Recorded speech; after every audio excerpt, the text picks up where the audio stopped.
Hey there! So today we have another beer talk, and this is a pretty interesting subject, but this is just my quick little take on race in the craft beer industry. And this is not even like my whole take, and people can write whole books about it, but it's just a little bit of my perspective, because my perspective is a little bit different from everybody's. But this was actually prompted by Ray Daniels, who is the creator of the Cicerone program, and he did an interview on Good Beer Hunting podcast, and it wasn't even a long part about race, it's just little hints of it. And this is actually a while ago, and I forgot to do a talk about it. I thought I'd do a talk about it, but he mentioned in the podcast that one of the great things about the Cicerone program is that it's a great way for minorities in the craft beer industry to sort of get known, sort of give them a little bit more respect on the resume. And that includes not only race, but also gender. A lot of women are not respected in this industry for their knowledge. And that goes with non-white people as well, any minorities out there. It's a very, very...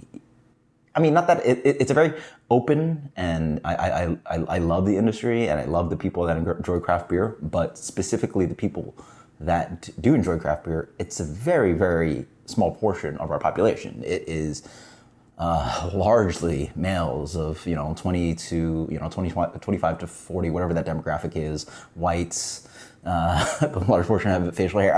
It's an overgeneralization, but as someone who works in the industry, it is a very male-dominant white industry, not only for people that enjoy craft beer, but specifically also the people that work in the industry.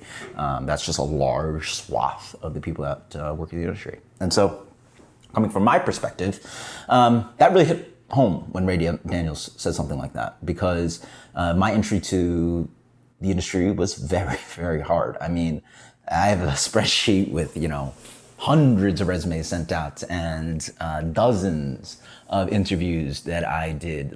Not only, it's one thing to be, to apply to a job and not hear back, but it's another to round one, round two interviews and meet people face to face and have to commute somewhere just to do an interview and then just not hear back. And so, and I certainly understand that, this was a younger part of my experience in the industry, so not as much experience as many other people, but I for sure suspect a lot of it was I'm not saying people were overtly racist against me. That's quite a charge to give to people, but I'm certainly not a face that a lot of people see in this industry.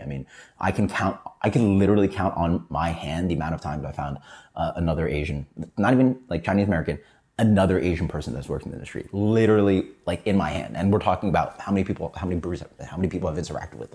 We're talking about hundreds at least, right? And literally on my hand, I can count how many people I've seen work in the industry that are of Asian descent. And I could probably say that maybe with two hands, people of African descent, Latin as well.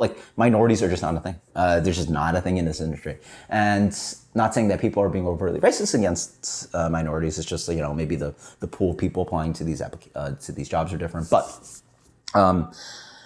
certainly it just sort of makes sense. When you see someone who doesn't really look the kind of way that a lot of people working in this industry interview for a job, and also my resume is also quite different, because all the way at the bottom of my resume it does say that I passed the bar exam. I am an attorney.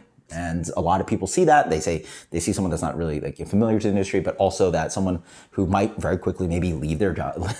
I took a lot of sacrifice and a lot of personal,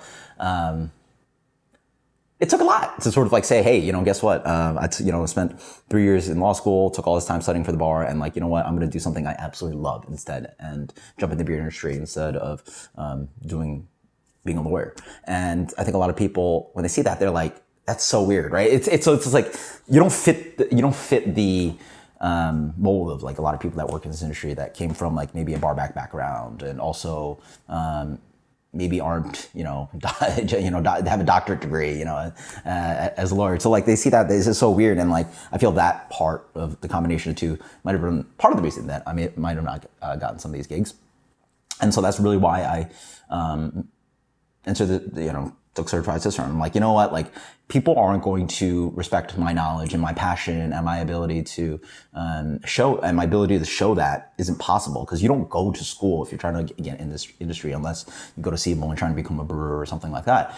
you just have to have experience, right? Same way, like, you know, how servers, bartenders, there's no quote unquote, you can go to bartending school, but like a lot of people just work their way up from a smaller position and then have all the experience to get it. So like, you can't go to school. I can't like, you know, show on my resume outside of like, you know, actual certifications, how much you know about beer, how much you're passionate about it, what you actually know, right? So Cicerone is one of the few ways to do that. And after I took it, I'd say a large portion or almost every single one of the gigs I've gotten is because of that. You know, it's oh, this person has experience, but also they're a certified Cicerone. There's only like 4,000 of us out there, right? So this person certainly knows more than probably most of the staff, right? Like, you know, and so that's definitely been super helpful. So anybody, I'd say, that's trying to get in the industry, just take it. I mean, like, even if it's not for trying to get a gig, or even if it is, you know, if you're into it, it's about like your self-respect. Like, if you are so passionate about this, sit down and read some books and get knowledgeable about it. Because, you know, you're not really doing yourself service by knowing less and trying to enjoy, you know, you only know so much. And then when you start learning more, you realize how little you know, and it's an endless, you know, pool of information and knowledge. And if you're passionate about that, like, just take the certification. It's worth it. Like, it's not a super unreasonable test. Level 2 is like easy, or easy-ish, I'd argue. Like, if you're really passionate about this and you have some experience in the industry, and even if you don't, you open a few books, spend some time reading it, and like, you dig a hole and you hold on to that information. It's a very reasonable test. It's a very fair test. You know, it's a college level test. It's not even like taking the bar exam or something crazy like that. You know, it's like, if you went to college, you can pass an exam, you can do this, right? In my opinion, at least. So that's my sort of like personal take. And it doesn't really say much other than this program pretty good if you want to get your foot in the industry and want to like show that you actually are separated by your race and gender, and like, you know, separate yourself. Outside of that, I mean, I hope there's more diversity in the industry. You know, I've been in the industry for a while now, and still feels like it's a little bit of the same people, same faces. Let's try to keep it open. You know, I can't wait for more women and other minorities to be part of this industry. You know, make it feel like it's more of a demographic of the actual U.S. or wherever country you live in compared to what it is now. But hey, we very much enjoy it, and hope you enjoyed me blabbering on. Until next time, guys, cheers.